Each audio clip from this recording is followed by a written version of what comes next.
갈라디아서 4장 19절에서 20절 말씀 우리 한 목소리로 함께 읽겠습니다. 나의 자녀들아, 너희 속에 그리스도의 형상을 이루기까지 다시 너희를 위하여 해산하는 수고를 하노니, 내가 이제라도 너희와 함께 있어 내 언성을 높이려 함은 너희에 대하여 의혹이 있습니다. 아멘. 말씀 나누겠습니다. 갈라디아서 41번째 시간입니다. 그리스도의 형상을 이루기까지. 우리가 어떤 사람을 소개받기 전에 우리는 그 사람에 대한 정보를 먼저 접하게 됩니다. 선을 본다든지,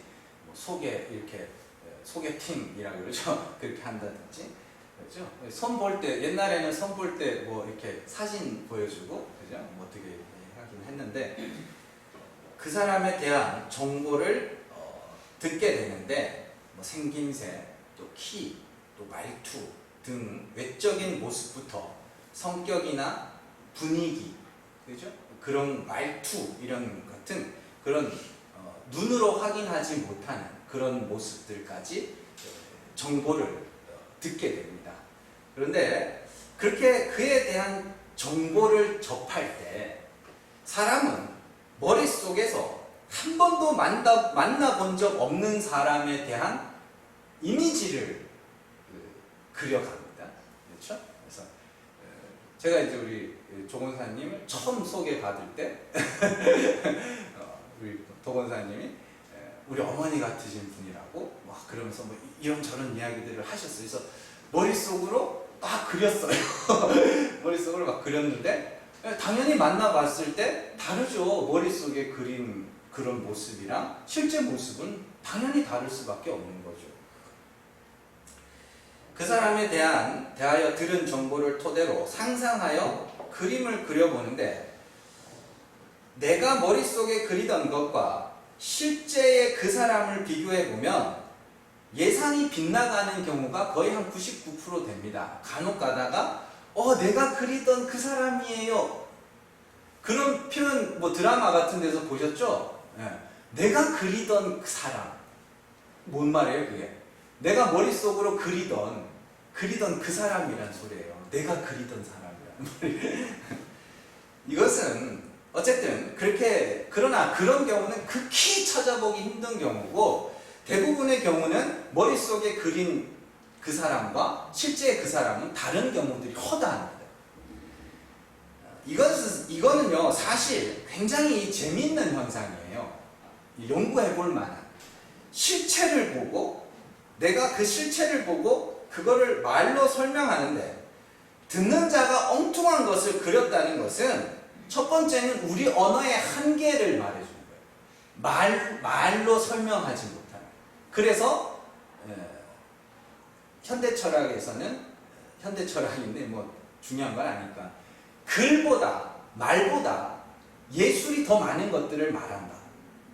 그렇게 말을 해요. 그래서 그게 사실은 그래서 이제 미술 평론가들이 그 덕에 이제 돈을 많이 벌었죠. 왜냐하면 이렇게 그림을 그려놓으면 그 사람의 심리 상태나 그 그림을 그릴 때 감정이나 그 사람의 사상이나 이런 것들이 그림에 이렇게 묻어 나온단 말이에요. 그래서 심리 치료 같은 데도 가면 집을 그려보세요, 이렇게 해보고 가족을 그려보세요 하면 그걸로 그 사람의 심리를 읽잖아요.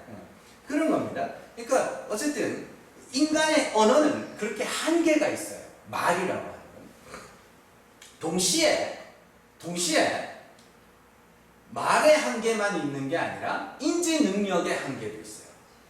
보는 사람이 본 거를 정확하게 전달하지 못하고, 그걸 또 듣는 사람이 듣는 걸 정확하게 그리지 못한다는 건 말의 한계만 있는 것뿐 아니라 그걸 듣고 머릿속으로 생각하는 것에도 한계가 있다는 뜻입니다.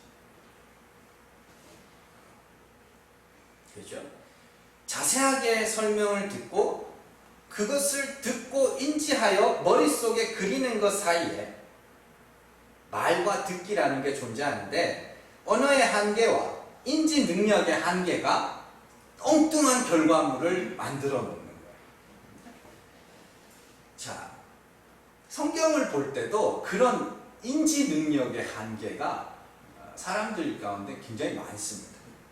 우리는 바리새인이나 유대인이라고 하면 일단 거부감부터 들잖아요. 바리새인, 바리새인 나쁜 놈들 이렇게 예수를 못 받은 자들, 그죠?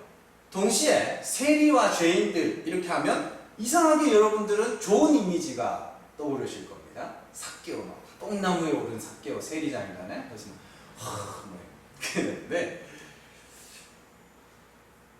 근데 실상 오늘날 교회 안에서 신앙생활을 하는 것을 보면 사람들은 바리새인과 유대인의 모습을 추구하고 있고 세리와 죄인들을 멸시하고 있습니다.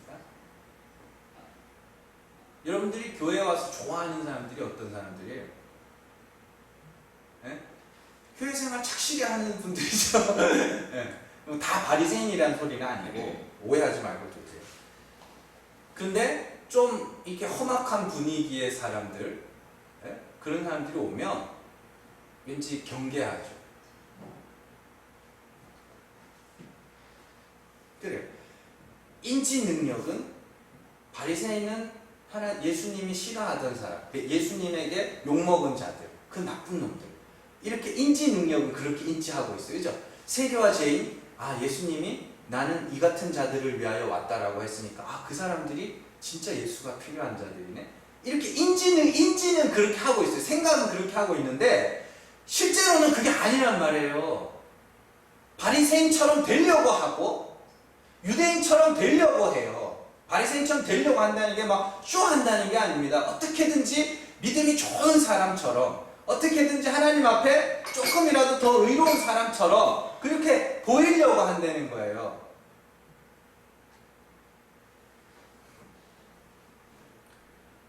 사람의 영광에 목말라 하고 나의 믿음, 나의 경건을 증명하기 위해서 이러한 저런 일들을 열심히 행하죠.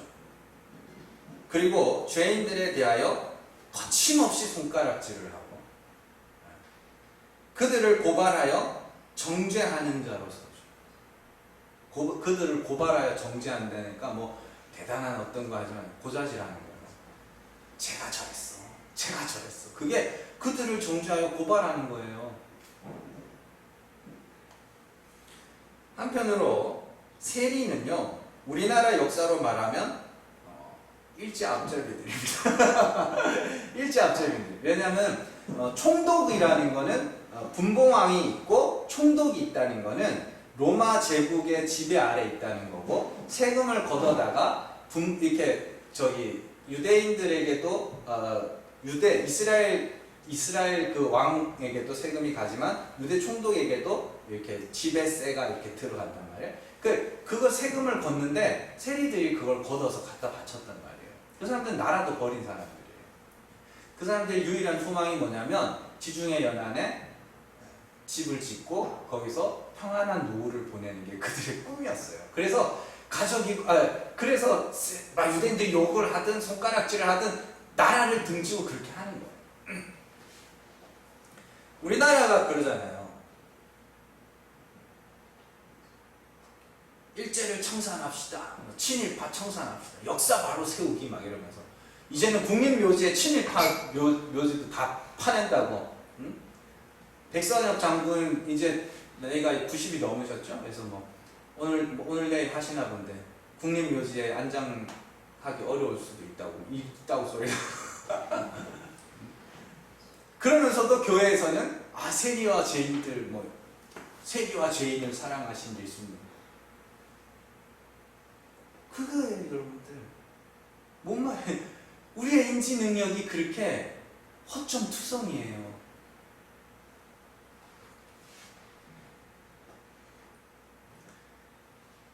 여러분들 성경을 읽을 때에 섣불리 이미지를 그리지 말고 정말로 냉정하게 생각하는 습관을 들이셔야 돼요. 죄인이라는 것도 그 죄가 내 죄가 아닐 때는 쉽게 말할 수 있을지 몰라도 그 죄가 내 죄임이 드러날 때 우리는 굉장히 부끄럽습니다. 내 죄일 때. 다른 사람들 바람 피는 거 보고 막 에이 저것들 때려 죽여야지 뭐 그래요. 자기는 마음 한켠에 막 바람을 피고 있네. 그 내로남불이라 그러죠. 내가 하면 로맨스고 남이 하면 불륜. 그만하라고. 자, 오늘 말씀을 잘 보시면 너희 속에 그리스도의 형상을 이루기까지 이렇게 돼 있죠. 이 제목으로 나온 책이 굉장히 많습니다. 굉장히 많아요. 그리스도의 형상이라는 말에 많은 사람들이 예수님처럼의 삶을 강조합니다. 그리고 그리스도의 형상에 대해서 복음에 나타난 예수님의 삶을 따르는 것 정도로 인식하는 사람들이 대부분이에요. 그런데 정말 우리가 냉정하게 상상 속에, 머릿속에 그런 예수님의 이미지를 그리지 마시고 우리는 냉정한 마음으로 생각해보면 예수님처럼 산다는 건 오늘날 스스로를 의롭고 경건한 자라 자부하는 목사와 성도들을 향해서 이 독사의 자식들아, 그거 할 수 있어야 되거든요. 예배당에 들어가서 헌금함 뒤집어 엎으면서 누가 돈 내면 복 준다고 뻥치디, 그런 것도 해야 되고요. 그래야 돼요. 잘 생각을 해보세요.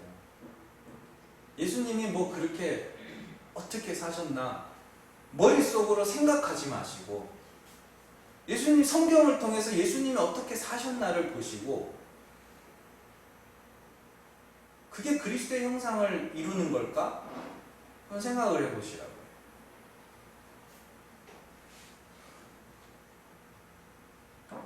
그래요. 도대체 어떤 예수를 본받자는 거예요? 그러니까 누군가가 자꾸만 우리들에게 어떤 환상을 심어줘요. 예수님을 뭐 세계 4대 성인 뭐 이래가지고 뭐 누구죠? 소크라테스가 있고 뭐 공자가 있고 부처가 있고 석가죠. 석가가 있고 예수님이 4대 성인이라고 그래가지고 자꾸 어떤 이미지를 심어주려고 우리한테. 근데 정말로 그 이미지를 싹 버리고 성경을 보면 예수님 지금 오셔도 엄청 욕먹겠는데? 그런 생각이 들어요. 지금 오셔도.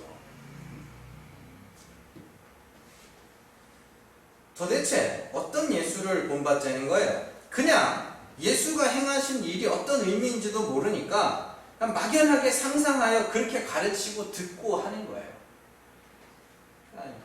여러분들 오늘 말씀을 예수 그리스도의 형상을 이룬다는 게 뭔지를 제가 잘 설명을 해드릴 테니까 잘 듣고 정말 여러분들 안에서 그리스도의 형상이 이루어지기를 바랍니다. 자, 먼저 우리가 문맥을 통해서 그리스도의 형상을 이룬다는 의미가 무엇인지에 대해서 살펴보도록 할게요. 자, 1장 1절로 한번 나오세요. 갈라디아서 1장 1절.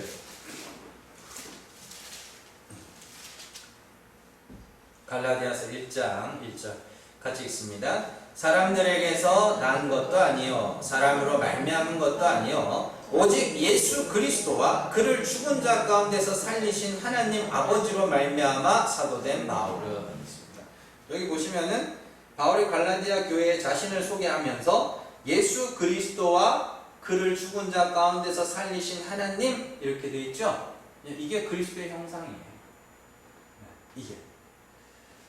이게 그리스도의 형상을 이룬다는 건 그리스도께서 십자가에서 죽으시자 하나님이 그를 죽은 자 가운데서 살려내셨죠. 그러면 그리스도의 형상을 우리가 이룬다는 건 우리가 그리스도와 같은 모양으로 죽고 하나님의 은혜로 살아나는 거, 그게 그리스도의 형상을 이루는 거예요.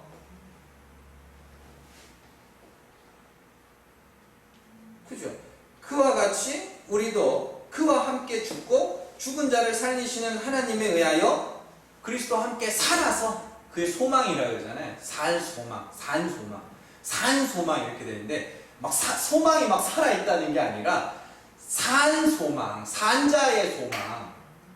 우리가 이 역사 속에서 이렇게 죄인 중에 괴수로 죽어가지만 내가 죄인으로 죽어가면서 하나님 아버지 이름을 부르짖을 때 하나님은 반드시 그의 긍휼하심으로 말미암아 우리를 살리신다는 그 소망, 그게 그리스도의 형상이 이루어지는 거예요. 2장 19절로 한번 가보세요. 2장 19절에서 20절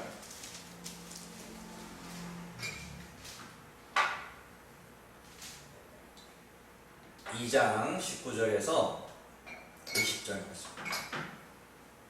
같이 읽습니다. 내가 율법으로 말미암아 율법에 대하여 죽었나니 이는 하나님에 대하여 살려 함이라.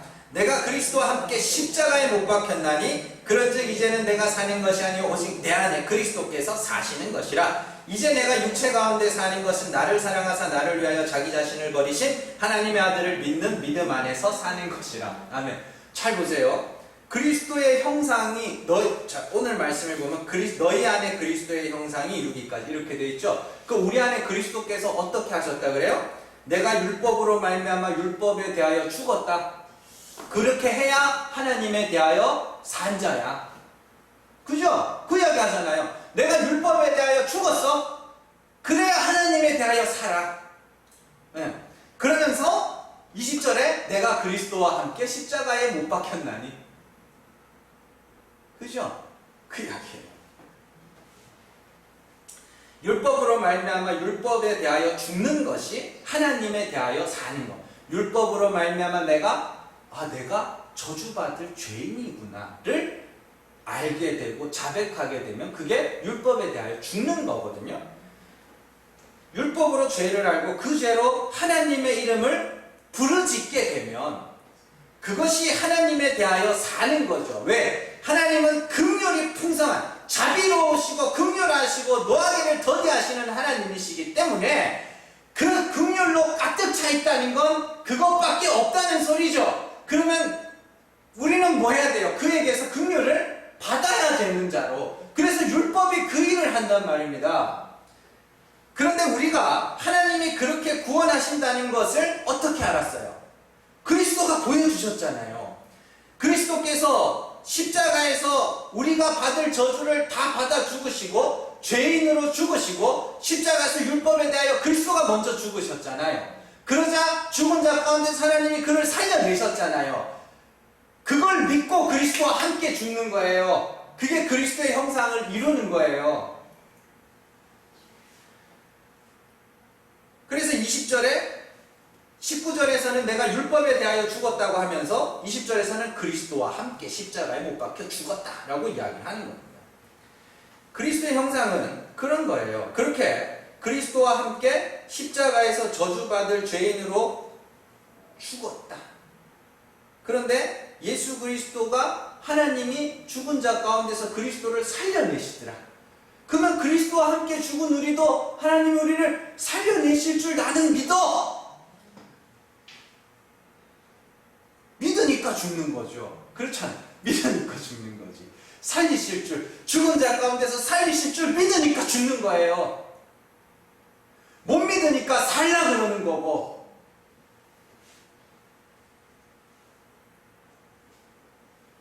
그런 거예요. 3장 1절 나옵니다. 3장 1절 같이 읽습니다. 어리석도다 갈라디아 사람들아, 예수 그리스도께서 십자가에 못 박히신 것이 너희 눈앞에 밝히 보이거늘 누가 너희를 깨더냐. 그리스도가 십자가에 못 박히신 것이 너희 눈앞에 밝히 보인다는 말 안에는 그리스도께서 율법에 대하여 죽으시자 하나님이 그를 살려내셨잖아, 이 의미가 다 들어있는 거예요. 그런데 어찌하여 너희가 다시 율법으로 돌아가서 너희 스스로 살려고 하니. 그러면서 능히 살게 하는 율법을 주셨더라면 그리스도께서 십자가에 못 박히실 일이 없는 거죠. 그죠? 그러니까 능히 살게 하는 율법. 그죠? 그게 뭐? 근데 우리는 그 율법으로 죽었잖아요. 율법을 열심히 지켜서 하나님 내가 이렇게 의로운 자예요. 이게 하나님에 대하여 죽는 거예요. 이게. 그런데 율법을 통하여 하나님, 나 무서워 죽겠어요. 율법을 볼 때마다. 율법을 거울이라 그러잖아요. 그 거울에 날 비춰보니까 자꾸 내가 죽어야 될 죄인으로, 저주받을 죄인으로 자꾸 보여서 무서워 죽겠어요. 하나님 좀 불쌍히 여겨주세요. 그게 하나님에 대하여 사는 거예요.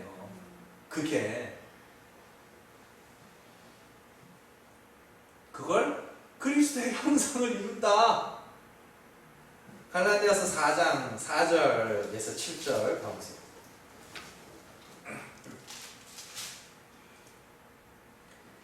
같이 읽습니다.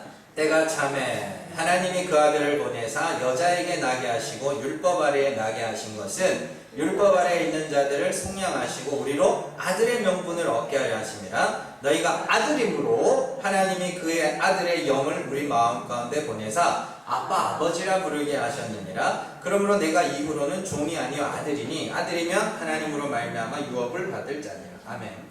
여기서도 하나님의 아들, 하나님이 아들을 율법 아래 나게 하신 이유가 율법 아래 있는 자들을 속량하시고 아들의 명분을 얻게 하려 하심이라 그래요. 율법 아래 있다는 것은 율법의 행위로 의롭다 함을 받으려는 인간들의 세상에서 예수 그리스도께서 오셔서 이게 아들이 되는 거야. 잘 봐. 그러고 죽으시는 거예요. 그리고 그 아들의 영, 그 아들의 영을 여러분들에게 보내시면 여러분들도 그리스도와 똑같은 모양으로 죽게 된다. 성경이 참 일관성 있게 바울이 이렇게 친절하게 설명을 해놨는데 그 그리스도의 형상을 이루기까지 그 한 구절만 딱 빼가지고 그게 뭔 말인지도 모르고 자꾸만 사람들에게 엉뚱한 이야기들을 자꾸 심어주는 거예요. 엉뚱한 그림을 그리게. 그런 거예요. 그래서 로마서에 보면 성령이 예수 그리스도를 십자가에 못 박히게 한 것처럼 그 성령이 우리로 하여금 아빠 아버지라 부르짖게 하느니라. 뭔 말인지 아시겠어요? 이처럼 그리스도의 형상이라는 것은 그리스도와 같은 모양으로 죽었다가 그리스도와 같은 모양으로 부활하여 하나님 보좌 우편에 앉게 되는 것을 말하는 거예요. 아들의 자리, 거기 아들의 자리잖아요. 그래서 오늘 말씀을 다시 읽어보면 그리스도의 형상을 이루기까지 다시 해산하는 수고를 한다.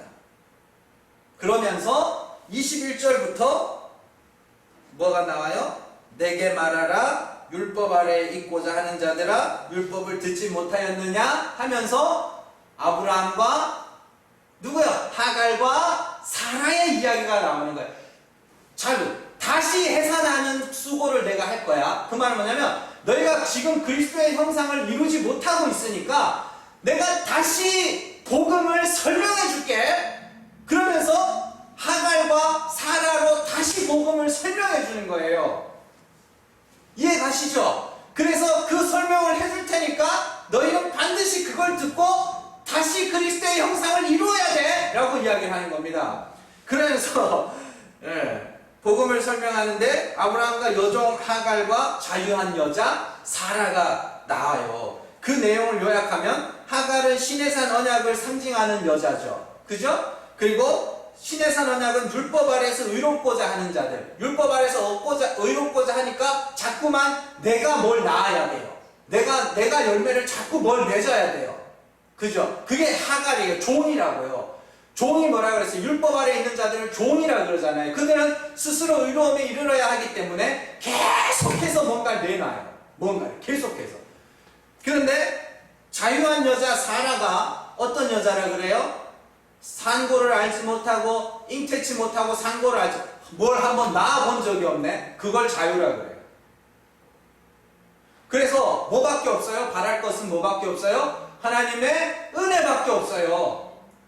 성도들아, 너희는 그런 자들이에요. 그게 그리스도의 형상을 이루는 거예요. 내가 열매라고 스스로 자부하고 있던 그 모든 것들도 다 불태워지고 이건 아니구나, 이건 아니었구나를 알게 되고 도리어 내 죄가 자꾸만 감춰졌던 내 죄가 자꾸만 드러나기 시작하면서 죽어가는 거예요. 그게 죽어가는 거라고요. 그러면서 어떻게 돼요? 아버지 불쌍히 여겨주시옵소서. 그게 그리스도의 형상이 이루어지는 거예요. 그렇게 죽어가면서 그 아버지 이름을 부르짖을 때에 그 아버지가 내 아버지인 거예요. 종은 어떻게 해요? 자꾸만 이거 아니 이거예요? 아 이거 아니에요? 그럼 이거예요? 아니에요? 아 그럼 이거 이야기를 하잖아요.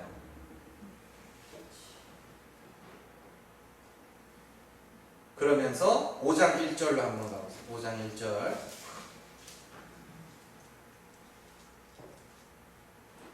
같이 읽습니다. 그리스도께서 우리를 자유롭게 하려고 자유를 주셨으니 그러므로 굳건하게 서서 다시는 종의 멍에를 매지 말라. 다시는 종의 멍에를 매지 마. 다시는 하갈 아래로 들어가지 마. 너희는 살아야.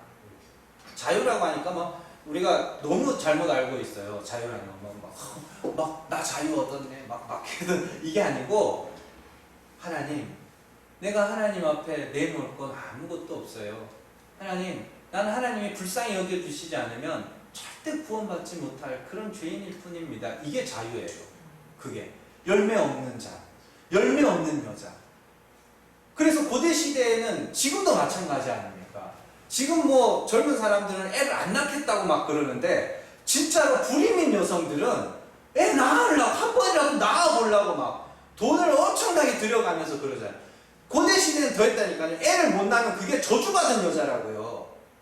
그래서 마치 우리가 저주받은 자처럼, 마땅히 저주받은 자처럼 자꾸만 그렇게 낮아져 가는 게 맞는 거예요.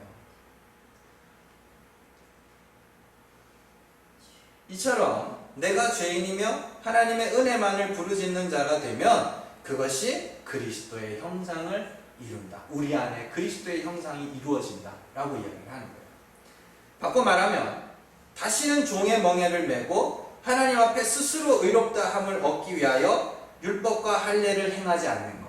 율법과 할례라니까 뭐 성경에 구약에 나온 율법 할례, 그게 아니라 나의 어떤 행위가, 인간의 어떤 행위가 하나님이 가치 있게 여겨주신다는 그거. 제가 말씀드렸죠. 그렇다고 그런 것들을 하지 말라는 게 아니고 하세요. 열심히 하세요. 이것도 좀 도와주시고 돈이 없으면 힘으로라도 도와주시고 이렇게 도와주시라니까요. 근데 그냥 그걸로 즐기라고 그랬잖아요. 그걸로 그냥 누리시라고. 내가 기쁘면 그걸로 됐지 뭘 또 그것 갖고 하나님 앞에까지 인정을 받으려고 그러시냐고. 얼마든 자신에게 안 믿는 사람도 하는 거 우리는 더 열심히 해야 돼요. 하세요. 근데 중요한 거는 뭐예요? 하나님이 자꾸만 우리의 죄를 자꾸 드러내시고 우리의 자랑을 자꾸만 불태워 가신다. 그게 여러분들 안에 하나님의 역사하시는 거고 아들의 영이 여러분들을 역사하는 거고, 그래서 그 영이 우리에게 역사할 때마다 우리는 자꾸만 아버지의 이름을 부르짖는 자로 자꾸만 그렇게 가는 게 그게 맞아요. 자, 이 말씀은 갈라디아서에서만 나오는 말씀은 아니에요. 로마서에도 나옵니다. 로마서 8장으로 한번 가죠. 로마서 8장 29절입니다.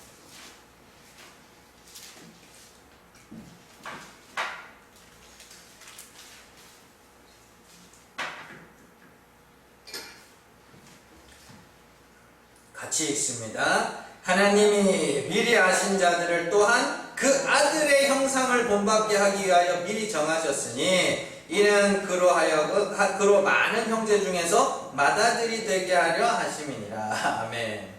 보시면은 30절, 또 미리 정하신 그들을 또한 부르시고 부르신 그들을 또한 의롭다 하시고 의롭다 하신 그들을 또한 영화롭게 하셨느니라. 아멘. 잘 보세요. 하나님이 미리 아신 자들을 뭐 하기 위하여? 그 아들의 형상을 본받게 하기 위하여. 똑같은 말이에요. 근데 그 아들의 형상을 본받는 게 뭐냐면 영화롭게 하는 거.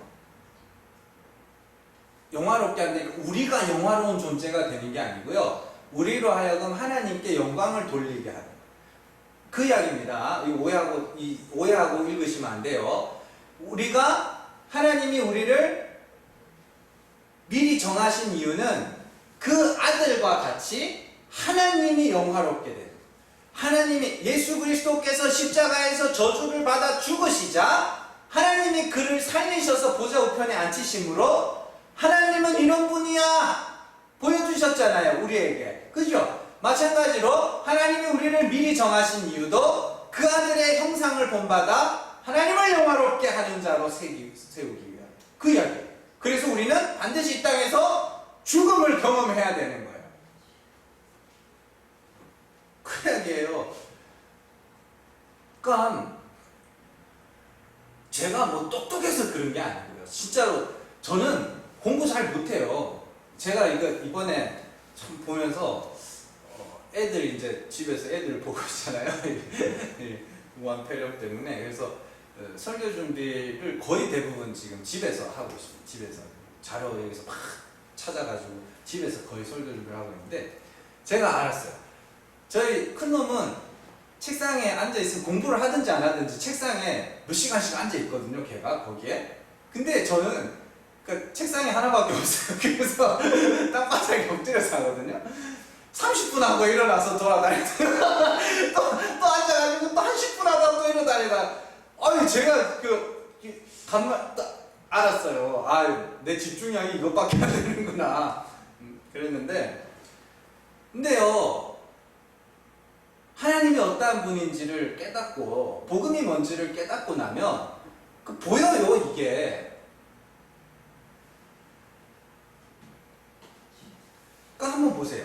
사람이 자기의 가능성, 자기가 얼마든지 선을 행할 능력이 있고 얼마든지 의로울 수 있는 능력이 있다는 그런 자기 가능성을 믿고 있는 자들에게는 그리스도의 형상을 이루기까지 그 말밖에 안 보인다니까. 그리스도의 형상, 예수님처럼 사는 거, 이렇게밖에 안 읽히는데, 내가 죄인 중에 죄인이며 진짜 하나님이 불쌍히 여겨주시지 않으면 정말 지옥에 던져질 수밖에 없는 그런 악한 자라는 걸 알아버린 저 같은 사람에게는 그런 말들이 그렇게 안 들린다니까요.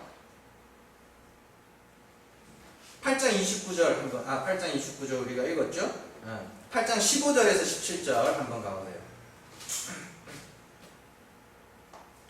8장 15절에서 17절 같이 읽습니다. 너희는 다시 무서워하는 종의 영을 받지 아니하고 양자의 영을 받았으면 우리가 아빠 아버지라고 부르짖느니라. 성령이 친히 우리의 영과 더불어 우리가 하나님의 자녀인 것을 증언하시나니, 자녀이면 또한 상속자 곧 하나님의 상속자요 그리스도와 함께한 상속자니, 우리가 그와 함께 영광을 받기 위하여 고난도 함께 받아야 할 것이니라. 아멘.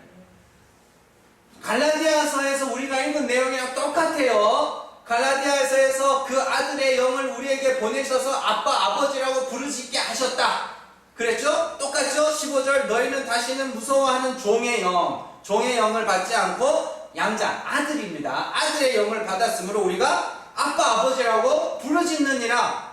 읽었잖아요, 2주 전에. 그리고 성령이 친히 우리의 영과 더불어 우리가 하나님의 자녀인 것을 증언하는데, 자녀이면 상속자다 그러면서 그리스도의 형상을 이루는 게 뭐냐면,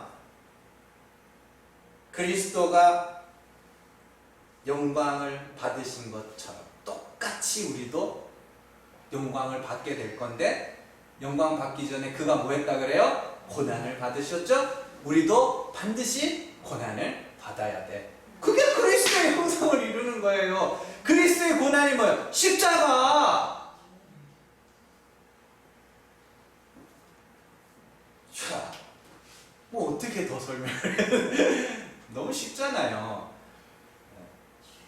8장 35절로 가보세요. 35절에서 30절. 여기서 그냥 도장을 딱 찍어 드릴게요. 8장 35절에서 37절 같이 읽습니다. 누가 우리를 그리스도의 사랑에서 끊으리요? 환난이나 공고나 박해나 기근이나 적신이나 위험이나 칼이라 기록된 바, 우리가 종일 주를 위하여 죽임을 당하게 되며 도살당할 양같이 여김을 받았나이다 함과 같으니라. 그러나 이 모든 일이 우리를 사랑하시는 이로 말미암아 우리가 넉넉히 이기느니라. 아멘. 성도에게 환난과 공고와 박해와 기근은 피해가는 게 아니라 닥쳐옵니다. 이 환난과 공고와 박해와 기근은 내 밖에 어떤 게 아니에요. 우리 안에서 성령의 역사하심으로 말미암아 내가 죽어야 할 죄인으로 낮아져 가는 과정 속에 나타나는 여러 가지 현상들입니다. 자, 그 환난과 공고와 박해와 기근이 와도 성도는 그리스도의 사랑에서 절대 끊어지지 않는다. 그렇죠. 당연하죠. 우리가 그렇게 낮아지고 죄인 중에 괴수로 마땅히 진노받아야 할 자로 그렇게 낮아져 가는데, 그래서 하나님 앞에 버림받을까봐 두려운 마음이 막 삭틀 텐데, 근데도 그리스도는 절대 우리를 사랑을 포기하지 않아. 그 이야기입니다. 그러면서 제일 중요한 말씀이 이사야 44장의 말씀을 인용하여 종일 주를 위하여 죽임을 당하고 도살당할 양같이 여김을 받았다. 이렇게 돼 있죠. 자, 우리를 위해서 죽으신 분이 누구예요? 예수 그리스도죠. 이사야 44장입니다. 우리를 위하여 죽으신 분이 예수 그리스도죠. 그런데 이제는 우리가 주를 위하여 죽는데요. 죽임을 당한대요. 그건 뭐예요? 그리스도께서 우리의 죄를 대신하여 십자가에 죽으셨고, 이제는 우리가 죄사함 받아야 하는 죄인으로 그리스도가 아니면 마땅히 멸할 자로 자꾸만 죽어가는 거. 그게 주를 위하여 죽임을 당하는 거고, 도살당할 양이 누구예요? 이사야 53장에서 도살당한 양 누구예요? 예수 그리스도. 그런데 우리가 그리스도와 똑같이 도살당할 양처럼 여김을 받는다. 그게 그리스도와 함께 고난을 받는 거예요.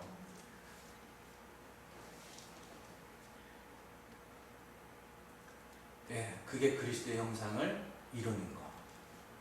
그리스도께서 죽으시자 하나님이 살리셔서 아들의 자리에 앉히신 것처럼, 그게 맏아들.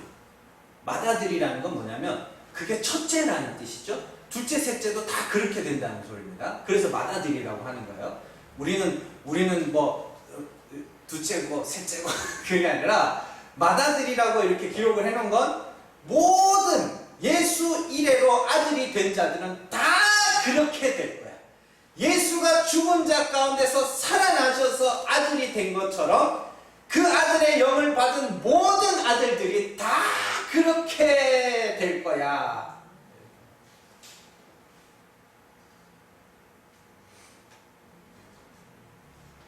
그래서 도살당할 양 예수 그리스도의 십자가 고난이 우리에게 그대로 닥칩니다. 뭐 어떻게 되는 거예요? 뭐 말했잖아요. 우리의 죄가 계속 폭로가 돼요. 전에는 죄가 아니라고 여겼던 것들도 이제 와서 돌아보면 다 죄고, 전에는 선이라고 여겼던 것도 내 정말 가증한 모습이었고, 하나님을 위하여 한다고 했지만 결국에는 그 속에서 내 영광 다 챙겨 먹고 있었고, 하나님이 칭찬해 주시겠지, 하나님이 알아주시겠지 하고 있었지만 사실은 사람이 알아주기를 바랬고, 그렇게 다 드러난다는 소리예요. 다 드러나요. 다 드러내서 하나님, 어떻게 이런 인간이 있을 수가 있냐. 정말로 주님이 불쌍히 여겨주시지 않으면 이건 진짜 구제불능입니다. 그게 그리스도와 함께 고난을 받는 거예요. 그런데 하나님이 그렇게 죽으면 반드시 살리신대잖아요. 반드시 살리시잖아요. 그러니까 내가 죽는 게 아니에요. 사실은 자꾸 죽게 하시는 거예요. 그래서 내가 이렇게 죽어가면서 나 대신 십자가에 오르셔서 저주를 다 받아내신 그 예수 그리스도가 너무 고맙고, 그래서 자랑할 게 그리스도밖에 없는 자로, 내 사랑은 아무것도 없는 자로 그렇게 낮아져 가는 것이 그리스도의 형상이 이루어지는 거예요. 그런데 바울이 오늘 말하죠. 오늘 말씀 20절, 내가 이제라도 너희와 함께 있어 내 언성을 높이려 함은 너희에게 대하여 의로움이 있습니다. 그들이 뭐하고 있어요? 자꾸만 내가 의롭다 함을. 여러분들 스스로에게 의욕을 던지셔야 돼요. 사실은 제가 그 일을 해야 돼요. 왜냐하면은 재밌는 이야기 해드릴게요. 개그 콘서트가 이제 거의 폐지가 확실시 됐습니다. 개그 콘서트, 그 주일날 밤에 하던 거 있잖아요. 그래서 거의 폐지가 확정됐어요. 이게 엄청 오래 했을 거야. 그건 엄청 오래 했는 프로그램인데 이제 폐지가 됐어요. 그래서 개그 콘서트에 나왔던 그 코미디언들이 이제 유튜브 채널에 막 나와서 인터뷰를 하는데, 다 주제가 뭐냐면 개그 콘서트가 왜 망했는가예요. 근데 다들 와서 뭐 이렇게 이야기를 하는데, 여러분들 그거 아세요? 그 안에 있는 사람은요, 그 안에 속해 있는 사람은 문제를 몰라요. 때로는 밖에서 누군가가 그걸 알려줘야 되거든요. 자기를 돌아봐야 된다. 예, 성령이 보게 하시면 봐요. 근데 때로는 제가 여러분들의 그런 모습들을 해야 돼요. 개국 콘서트 그 코미디언들은 자기들이 이렇게 이러해서 개국 콘서트가 망했다라고 이야기를 해요. 자기들이 원인을. 근데 밖에 있는 사람들은 뭐라 그러냐면 쟤네 아직도 모르네 이래요. 아직도 왜 망했는지 모르네 쟤네. 이렇게 이야기를 해요. 맞아요. 여러분들이 스스로 알 수 있는 죄들도 있지만 누군가가 말해줄 때 고맙게 들으세요. 저 아니라도 누군가가 여러분들의 허물이나 죄악들을 이렇게 조심스럽게 이야기를 해줄 때 고맙게 들으시고 내가 그런 사람이었구나. 알고 있는 거면 다행이고 모르던 걸 누군가가 알게 해주면 고맙게 들으세요. 고맙게 듣고 하나님 또 알았네요. 내가 이런 자라는 걸 또 알았네요. 어려울 거 하나 없습니다. 여러분들 우리는 그리스도의 형상을 성령이 반드시 이루어내실 거예요. 반드시 이루어내요. 여러분들의 육체의 소욕이 성령에게 이기려고만 하지 않으면 돼요.